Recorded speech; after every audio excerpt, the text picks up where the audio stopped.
Welcome to our presentation, Black Male Brilliance, Strengths in First Year High Achieving Black Male Students at HBCUs. This study for me happened because, number one, being a first year low socioeconomic first gen Black male in college, I'll be honest, college was not a good experience. It was rough, especially being a student athlete and trying to navigate school. It was a trial and error, but I finally found the tools to do that. Going forward, during my time in Nebraska athletics, being an academic counselor and working to make sure student athletes were successful, and then working in the Nebraska College Preparatory Academy, bringing in first year college students to make sure they're successful and having a holistic approach. I found a kind of a framework that I said, wow, students really need this guidance from others, a role model, a game plan for success. Again, going forward, I found out that advising and academic success is my first love. Even though I'm in housing and adjunct professor, I definitely love this. So there was one day I'm at a NASPA conference and the keynote speaker gives a charge to the audience to do something about the widening gap of Black male academic achievement. And I took it personal. I said, well, how can I be a game changer in this? So I definitely wanted to see how can I be involved. So that day, while working at an HBCU, I said, how can I do this? I called my colleague, Dr. Brandy Bryson, and I said, hey, let's see what we can do about being a part of the initiative to not just hear about the lack of or the gaps, but also what are the successes that we're seeing at our HBCUs. So we didn't see a lot of that in the beginning. So I said, well, let's see what's out there.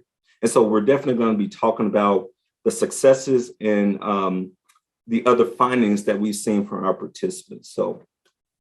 Yes, good morning, everyone. Thanks for having us in this important session today. I am Dr. Brandy Bryson. I am the Director of Inclusive Excellence at Appalachian State University. So I do professional development for faculty and some with staff as well, but specifically related to diversity, equity, and inclusion and anti-racism efforts on our campus. I am also an associate professor of leadership and educational studies, and I work with Dr. Shepard on our Black Male Excellence leadership team. I was incredibly honored when Dr. Shepard asked me to be a part of this grant through the National Resource Center and really wanted to, like he mentioned, focus on some of the strengths. We talk so much about the deficits of students of color, and certainly we do need to support given our educational structures. But it was really important for me to also be part of a research project where we were looking at the strengths of young Black males, and also during a time where HBCUs have really been in danger in terms of funding and national educational policy. And so this was something that was important to me. I come to this work as a white woman studying race and systemic and structural racism and how everyday white supremacy impacts the lives of students of color in our educational institutions, pre-K to doctorate. So I come to that work because of my experience as a social worker in a predominantly Black school district in Georgia. We had 10 social workers because this was a pretty large urban school district, a high poverty school district, and a highly segregated school district where there were indeed white students and other groups of non-Black students. And so through that experience, I really started to recognize and reckon with the structural barriers that are in place for students of color in our educational systems. So there were lots of things that I saw that were very problematic for me, criminalizing young Black boys, assuming that families of color didn't care about their children's education. And so that's what led me on the journey and the path to become a sociologist of race and education and push back around some of these barriers and systemic racism in educational institutions. So part of that work for me is also focusing on strengths. strengths of Black male students, strengths of Black students in general, and strengths of students of color. So thanks for having me. We will move into the significance of the study. So when we were looking at some of the research, we found that the existing research on Black male students at HBCUs sort of implicitly highlights some key components for successful transitions, but we really wanted to know more about those transitions and that first year experience. Some of these implicit components that were highlighted in the research were maintaining ties to Black males' home environments or communities as part of a successful transition, working with faculty on their research as being a really positive component to academic success and sense of belonging and advancement. Building relationships with faculty and administration was another key component for the success of Black males at HBCUs. Engaging students intensively with faculty in STEM programs, creating a sense of family and brotherhood, and strong peer relationships around academic success, participating in summer bridge programs, and then intentionally engaging in Black male initiatives. But very little research explicitly engaged the first year experience or the transitional experiences of successful Black males at HBCUs. So we really wanted to work to understand that and then to help fill this gap in the literature as well. Okay, so looking at the purpose of our study, we look at the focus groups. We wanted to examine the skills, habits, and characteristics and relationships to learning and achievement of the 26 high achieving first year Black males. We're looking at 5 HBCUs in North Carolina. So we really looked at how this research was very, very timely for us. And so we looked at the positive attributes that the HBCUs gave to educating Black males. And then we looked at the long-lived deficit narrative of both Black men and Black male learners instead of offering or elevating what we offer in our article as Black male brilliance. We kind of coined that term at the time as Black male brilliance. So defining Black male brilliance, what does this mean? Well, our definition of Black male brilliance resulted in the findings of our narratives of the participants.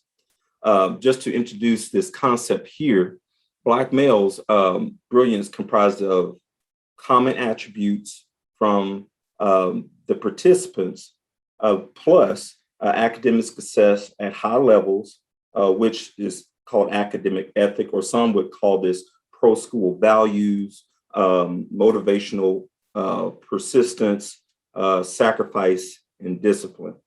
Almost every participant that we talked to mentioned passion, focus, a positive can-do attitude, or mindset that they could definitely achieve their goals. And then a strong work ethic as a major personal factors to their success. So with these common dimensions of academic success, plus a persistence through damaging racial stereotypes and racism, we all, as well as maintaining a strong and positive sense of identity as a Black man, this was layered with all of that together. Because just remember, this is time when we were thinking about going through the Black Lives Matter movements, and look at coming up with COVID soon after that as well. So they're dealing with a lot during this time. So looking at some of our select findings that we found after interviewing these 26 high achieving first year Black male students at the 5 HBCUs in North Carolina, and we do have some folks on the line today who work at some of those HBCUs. And we appreciate, your effort and engagement in this process and in this study. So we do want to share some findings that hopefully will also impact some of your practices. The first one, the guys really talked about disproving stereotypes and proving people wrong. So this was that layered component where they talked about moving through these really problematic and damaging racial stereotypes, their experiences with systemic and structural racism. And so this was something that they highlighted quite frequently in our interviews. They talked at length about how disproving stereotypes and proving people wrong played a significant role in their persistence through difficulty. One participant said, in society, it's harder for us because of the stereotypes that are placed on our shoulders day in and day out. They spoke about exceeding others' deficit expectations. Sometimes this was about people in society. Sometimes this was about teachers that they had in their K-12 experience. Sometimes this was about folks that they interacted with in their college, in their first year college experience at their HBCU. But there was just sort of this looming feeling of having to deal with these deficit expectations. One participant said, it makes me feel accomplished when I exceed the expectations of people have already set for me, even though they don't know a single thing about me. So we heard a lot of that. There was a lot of pain in their stories about systemic racism and others' deficit perceptions. And it was clear that these Black men had learned to channel that pain into both motivation as well as resiliency. So that disproving stereotypes and proving people wrong became an avenue or a way for them to continue to work toward their academic success. As Dr. Shepherd and I talked through some of these findings, it almost felt like with some of the guys who were so passionate about this piece, it was almost like academic success as revenge in some cases, particularly where they had really negative experiences with some of their K-12 teachers. So other findings that we found during the study was the strength in their identities as Black men. This was something they were really identified with as being strong with. So there was a strong sense of racial identity. So they really connected to this piece. And it said, it's inspiring to see people that look like me be able to do great things. They loved seeing people in a space, in a place, doing things that they aspire to do one day, or even push themselves to try to do even more. So it was great.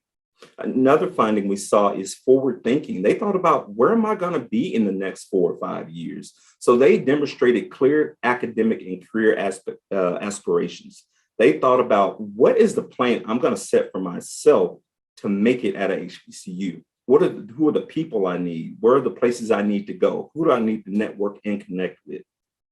So they made education a priority and prepared for their success. They were really focused on their success in school, on the journey, and afterward in their career. So there was some cognizance of limitations also. So one with this we looked at is math. And we know research says that STEM is one of those areas where we need to grow and develop our men of color. And so our Black males said, hey, math is one of the areas I know I struggle, I know I need help, and I know this. So this is an area that they really want to focus on, using tutors and other success methods to make sure it happens in their life. Others said, working with groups with a little struggle, or working with groups comes with a little struggle because of the trouble with trusting others. So basically they were saying, I got to make sure I trust the people I'm working with, and they have my best interests at heart when I'm in these groups or I'm interacting with someone in a space. So, and this is something maybe that came from past experiences or so forth. But once they get that trust, the flow of connectedness and success was better. Other thing is navigating time constraints. Now, this was a huge one, as time management has to be successful in college, no matter where you go. But let's be honest, at HBCU, there's a lot of things we have to navigate. Some said they were in different clubs, different organizations. Even some say they were in band, and that's almost a job in itself. And so they said they wanted to make sure they are understanding the time constraints that they have. Other limitation is their ability to cope with societal challenges, systemic racism, and constant deaths, and personal challenges, mental health, pride, and independence. As we always look from the history, mental health is taboo sometimes. So how do we get them to go to mental health for counseling, so to go in their overall success? But they wanted to make sure they are looking at and trying to cope with these societal challenges as much as possible. So in addition to some of their strengths, again, being disproving stereotypes, proving people wrong, strengthen their identities as Black men, being forward thinking, having some level of cognizance of their own limitations. They also talked about getting involved and seeking out resources. So many of them talked about seeking out resources rather than just waiting for them to appear. Resources that they spoke about included academic, social, and emotional support. Many of them talked about their Black Male Initiative programs as being invaluable resources for their academic success, their sense of belonging, their empowerment, their encouragement. One participant said, "Getting involved in general gives me a sense of purpose and makes me feel like my time here is important. The Men's Achievement Center also inspires me to be around successful Black people doing big things on campus." So where these Black Male Achievement Centers were, or whatever version, everybody's center might be called something different, whatever version they had, many of the guys talked about the importance and the significance of being involved. Interestingly, they talked about the involvement, though, as related to promoting their academic success or providing them with support rather than having an opportunity to socialize. So that socialization piece, and Dr. Shepard and I, talked about that. Of course, he having experience on an HBCU that I don't have. We talked about how that opportunity to socialize is more ingrained in the day-to-day operations and the day-to-day landscape of an HBCU that is not present in a predominantly white institution. So that was one of the things that we were kind of talking through around, why did they find it less important to have social experiences or to socialize or to party or to hang out or whatever the case may be, and instead really focusing on seeking out those supports and those connections with only when they had the opportunity to contribute to their academic success or their networking. So we thought that was pretty interesting. Another finding here was around academic success and overcoming trauma. This was really interesting for us.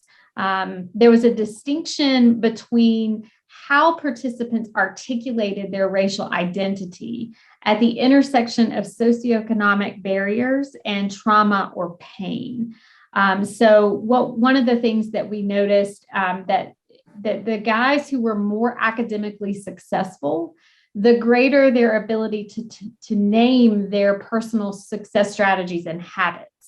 And the guys who seem to be less academically successful, based on our conversations in those focus groups and asking them some demographic questions, the less academically successful, the more likely they were to focus on pain, struggle, societal barriers, and coping. So really thinking about how some of those basic needs and healing or coping and recovering were really important to then be able to move toward academic success. And then there was an intersection with socioeconomic status. So, we didn't do any sort of quantitative analysis around this. So I couldn't tell you if there's a statistically significant correlation, but there seemed to be, based on what they spoke about, there seemed to be a correlation also with socioeconomic status. So the guys who came from backgrounds and communities and homes that were more lower income, there was also that focus on pain, struggle, societal barriers, and coping. One participant actually pretty tearfully shared, Black males feel like they can't show weakness and feel like they have to carry a lot on their shoulders. So there was a lot of emotion in some of these focus groups. Some of these focus groups were really intense process spaces for processing. We had initially planned, an hour for a focus group. And at one institution, I think we went for almost 2 hours in one focus group. We were really thankful for the faculty who allowed the guys to come join us and really spend more time with us out of class time. To be able to spend with us. And it was a pretty intense focus group. There was a strong desire for their pain and struggles to be heard and validated. But they also said that vulnerability required mental and social support to open up. They really needed that mental and social support to be able to be vulnerable. One guy said, look in the mirror, think more deeply. We need to think and talk about mental health. We have to deal with our trauma. If anybody needs counseling, it's going to be us. And so one of the things that we really got from this is the importance of higher education doing better. We've got to do better, whether that's in HBCUs or in predominantly white institutions or minority serving institutions. We've got to do better about creating policies and programs that address trauma. I think dealing with this pandemic and going through COVID has also been a really good reminder of how much better we need to do in terms of serving students through mental health struggles, through pain, but also looking specifically at trauma-informed approaches that have a really a culturally relevant lens. So, trauma is not the same for everybody. Structural and systemic racism is a particular type of trauma. And that was something that became really clear to us through some of these focus groups. So during the study, some of the men said, you know what, here's some things that we think during our first year transition, staff, faculty, and other types of programs that support us should know what we need. These men highlight the importance of maintaining or increasing their confidence and motivation as they navigated their first year of college. They also recognize their shortcomings, but remain faithful in their belief in their capabilities.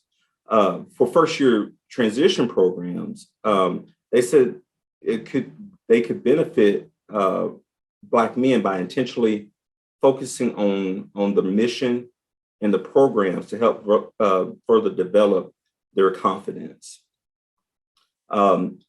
They spoke to difficulty in managing their time, but believe they could succeed with hard work, good study habits, and following through on assignments. Some even said, when that new game comes out, sometimes I can't get through putting down the sticks. I will be going on K2 or football games for 30 minutes, and all of a sudden it's an hour or two. So they had to really make sure they watched their time. They reported difficulty in managing their time, but believe they could succeed doing these things more. Orientation first year transition programs should help Black males articulate failures and successes in their time management and study habits. So they wanted to see both sides of the scale. They want to know what they're doing they can improve on, but also they want to know their successes as well. Some of the additional implications and recommendations here that Dr. Shepherd just mentioned, since they did speak in these broad and general terms about their limitations. So they would say the words like time management. They would talk about challenges with being a little prideful and needing help with kind of, getting past that pride. They talked about procrastination, but again, this was in really broad terms. So one of the recommendations that came from our study is that institutions, we really need to create structured opportunities for these guys to articulate specific behavioral limitations.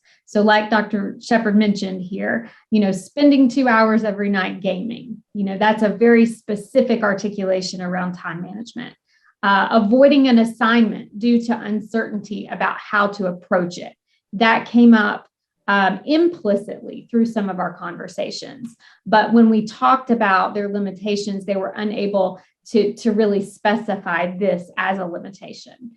Taking on too many activities at one time. I think we had, 2 participants that were involved in probably like 6 different very active organizations, but really wasn't able to articulate how taking on too many organizations might impact time management. So again, it's about getting at these very specific behavioral challenges or limitations and helping them to be able to name those and then come up and work with professionals, advisors, mentors to create strategies to be able to manage these better. Another recommendation is working closely with student learning centers and creating faculty buy-in around supplemental instruction. So we know that the research tells us that supplemental instruction is effective, but we have to have some faculty buy-in around supplemental instruction. So making sure that is in place for them. And then providing Black male students with the space to process their challenging lived experiences with structural racism, whether that be in advising appointments, mentoring appointments, office hours, class discussions, programming, counseling sessions, wherever that may be, just giving them the space to be able to process some of that. Of course, that takes time and that takes trust. And Jamila, I see your question in the chat, and we'll definitely come to that in just a few minutes. So, of course, taking time and taking trust to get the guys to open up and be somewhat vulnerable. And sometimes that's just really outside of our job description and our job duties based on our roles and our positions. But what we found through this process is that piece is so important and really thinking about serving Black male students holistically. Even the high achieving Black male students who we think are doing really well and succeeding and have that high GPA and seem to be really well balanced and high functioning. There's still a lot of this deeper stuff that seem to need to be processed. Will, you wanted to get at the last few recommendations here? Sure. So final recommendations we had were, institutions need strong programs to draw from Black male students, assess their cultural community wealth, as said by McGowan, Piers, and Yoso, as well as programs, curriculum, and people that support them. This is what we know. This is what they need. So these men made specific recommendations for educators. They said, be consistent, committed, invested in our future. They don't want somebody that's going to be in and out, because some had that and said that in their lives, like people were in and out of their lives. They want somebody to be there. Develop intentional, meaningful relationships with us, again, being vulnerable. Develop consistent care and commitment are demonstrated by supporting us in good times, hard times, imparting life lessons, and being intentional with regular check-ins. Talking about going in their space. Yes, this is where you can draw from your talents to show them to get that trust. It doesn't have to be in the classroom. It doesn't have to be in the building. It could be outside doing something else. And then show us some love and be patient in how we respond. So some have been through some traumatic experiences, so they may be triggered by something and respond in a way that may not be the norm. So how can we be patient and have grace with them when they respond in a way that we're not used to and they need help processing that? And then finally, have faith in our ability to succeed and help us believe in our brilliance. They know their brilliance, but they need somebody to motivate them and feel that fire for them to bring out that brilliance. So I've seen some of the students come from high school that are very highly talented, but are not ready for college. But once students and educators help them bring out that high achievement, they can soar. They really can.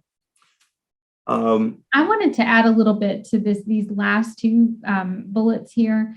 Sure. When they talked about this piece of show us some love, right? So be consistent, right? This is how you're consistent. You demonstrate consistency by continuing to support us, pushing us, giving us life lessons, being intentional, checking in. That really connects to the field around intrusive advising, right? And how we have to continue to really reach out and be persistent and consistent in the support that we're showing. But then we have to be patient because of the trust factor and what Dr. Shepard had mentioned around trauma and what some of the guys had been through, sometimes at the hands of their teachers and their educators.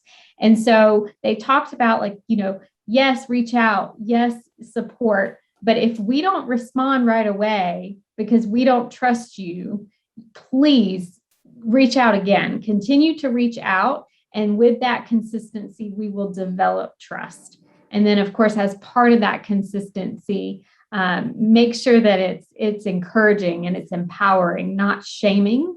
We need to be encouraged. We need to be empowered. We need to know that other people believe in our brilliance so that we're not stuck in this place of disproving people wrong and disproving these racial stereotypes. We really want to continue to believe in our own brilliance, and we want others to believe in our brilliance as well. But that to me really stood out about that consistency piece.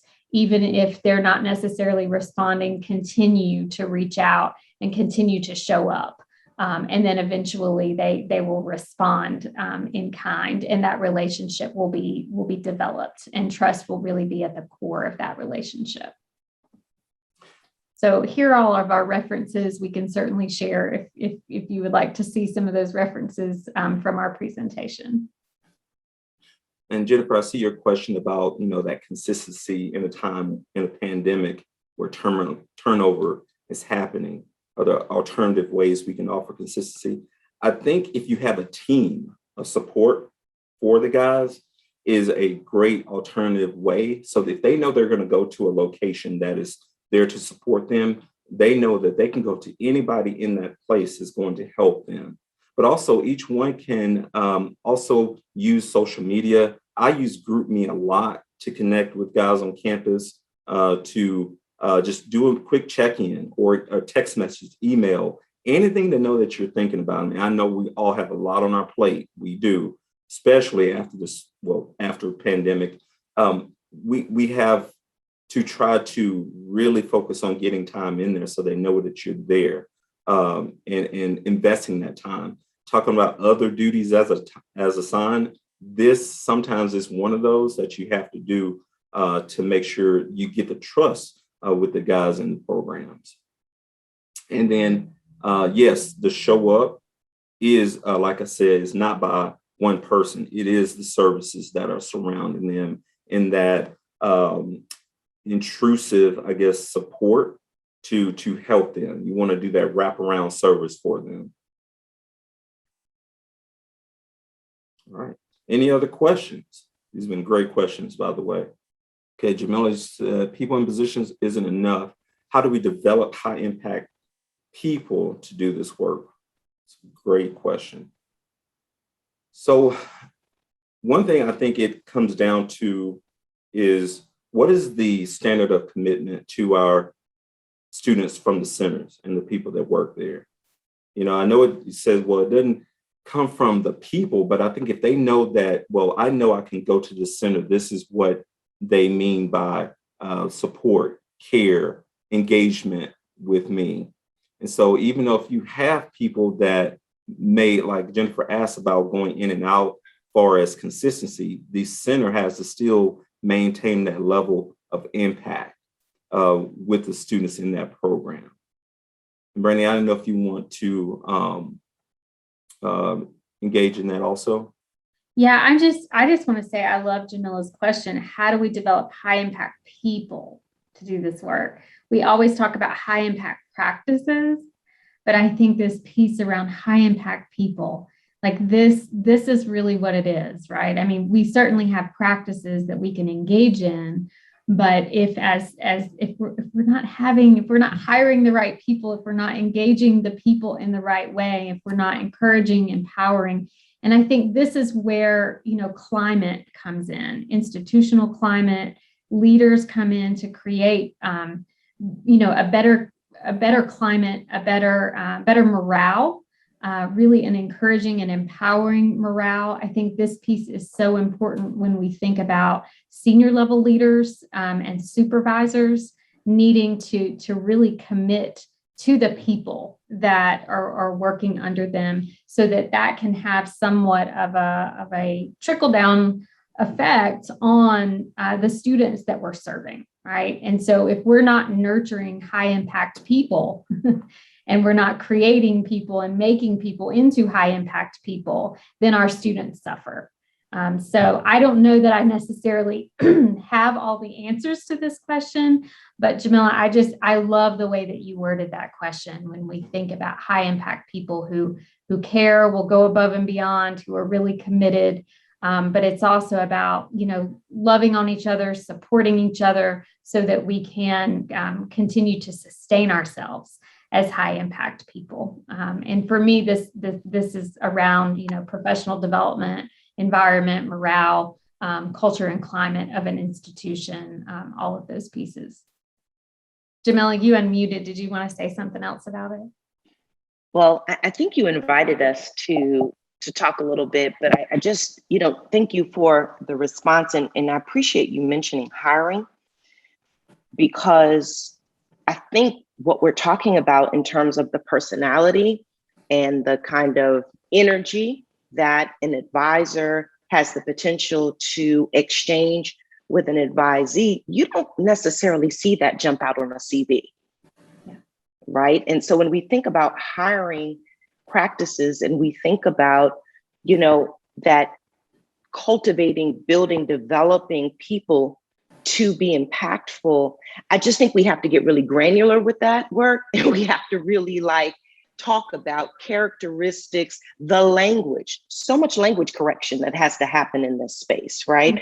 Mm-hmm. That feeds this kind of deficit narrative that we know we're working to literally undo. And I think the students' reflections, thank you for including that, because it centers their voice in a way that's so important for this work to be, genuine and sustainable. But I think it's the hiring piece that I'm stuck on. And that's what I've been really working through. Reframing questions in interviews, forcing candidates to speak to the kind of human, like the moment, right? That intersection. What does that mean?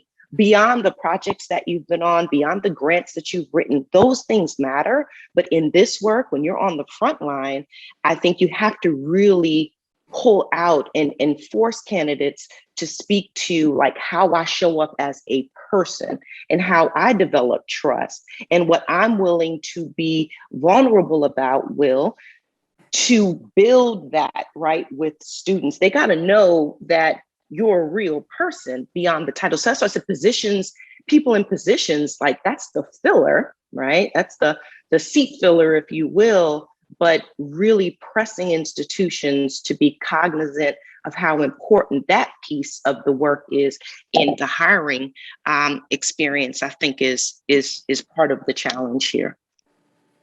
Jamila, can I ask you, can you give an example of one of these interview questions that really gets at this? Is this person a high impact person that will humanize their role and their duties? Yeah, one of the first questions that, if I sit on a committee that I ask is, what does your day look like? What does, what does the day of an academic advisor really look like? Because we know advising work, really leans into this kind of other coaching, right? This holistic development. And you again, like Jennifer said, it's more than just scheduling the course. It's getting into the life of the student. And that student starts to download and really talk about trauma. Students are in crisis after 5 p.m. Students are in crisis on the weekend. Students are in crisis during summer break, right? And winter break and so on. So what does a day look like for you? And if it's meeting, and I don't hear enough about, sitting with students, being on the yard, having dinner, having lunch. Those moments to me have always been really rewarding for me as an advisor, but also for my advisee. That's the moment they reflect on after graduation. remember when we sat and, talked a little bit about this, or, you went to the CAF and you had that horrible lunch that day with me, but I know you weren't there for the lunch. You were really there because we needed a moment to, to connect. And so I just think, what does a day look like? And that's important because it says to me something about like the boundaries that a candidate may have in mind. And, again, we all need boundaries. We all are trying to be, balanced with all that we have going on. But if you're too heavy on the meeting, and light on the student engagement piece, for me, it's a flag. Jamila, I definitely concur with what you said. And somebody put in here about, when you hear the word advising, what does that mean? And I think that word advising has changed. It has kind of transitioned into, like you said, not just sitting in your seat. That meeting might be going to their residence hall to make sure they're out of bed and going to class, which I just had to do last week. And so, and then asking them, okay, why are you not in class? And then walking them to class and like, you got to be here. Make sure that you're doing this, setting them up for success by, hand holding. Sometimes it takes that, but it sets the course for them to be successful. So that traditional advising piece of them coming to you all the time for the meetings, you're right. It has definitely changed to sometimes you got to meet them where they are or get them where they need to be. I'd like to chime in. My name is Ray Moon. I'm from Central State University, academic advisor. One of the things and challenges that we have at my institution, which I'm a proud alumni of, so I feel great being there. I know the challenges that the students do have. But one of the challenges that we have as advisors is there's only 3 of us for the entire freshman class. So, I do agree with, going to the, waking up, going to the students' class or going to their dorm saying, hey, wake up. I've had advisors do that for me. So how do you, for that challenge, like, how do you build that connection? Because I advise the College of Engineering, Science, Technology, and Agriculture, and I have over 250 students just under my umbrella, my advising umbrella. So what, how do you connect with 250 students as one person? Like, I could do it, but how do you do it without, experiencing that burnout, that stress, like, you know what I mean? Mm-hmm. Just those barriers there. Ray, thank you for that. And thank you for what you're doing for your students. Sound like you putting in work. So up this morning. I'm up this morning. Right. And it's homecoming weekend. Oh, so I'm here as opposed to that. So that's why that's the importance. So right.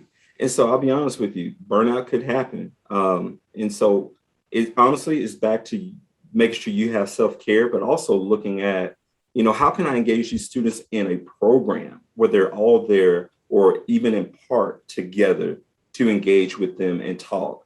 Who are some partners I can collaborate with to make sure they're having that engagement with others that are an extension of you? Because hopefully they know that you're only one person. You with 250, that is a ratio that, that is not sustainable for you at all. So, how can they be engaged in ways to hear your message? That's why I use GroupMe, email, things of that nature. We have a feature where we can make a video and send out to students. But it is a challenge. But if you can get your face in front of them somehow to tell them about your passion, I would definitely recommend sending a video to them and focus on the ones that need the immediate help. You want to make sure they're successful, but then just trying to get some type of a message out to the ones that are more self-sufficient in that, and try to watch your time or else you will burn out, because if you're burnt out, well, how can you succeed in helping them as well? Yeah, absolutely. So I spend a lot of time in the cafeteria. And that's one of the things that I think has shown like great impact, because like the students will walk past and they'll look at me and be like, why are you in here? Like, I thought you was working. And I'm like, nah, man, I've been sitting in the cab since I was a freshman. Like, I love it here. Like, and, being amongst the students, you're able to see those challenges. Like, you're able to see like their interactions with other students. And we have the reputation of being like a second chance school at Central State, to where, we're the fifth, sixth, seventh choice, or the first choice for somebody whose GPA is so low. We're the only ones that'll give them that opportunity. So we see, so we get a lot of students who first year students, we get a lot of, and trying to advise that on top of, an influx of international students now. Like, we have a ton of students from the Bahamas. So now there's a multicultural piece in that advising part too. So there's a lot, but I definitely agree. I definitely love the advice that you provided. So I'll try to take that in consideration, or I will take it in consideration, and, moving forward, to make sure that all of the students that I advise are, prepared for graduation here in the next 4. Yes.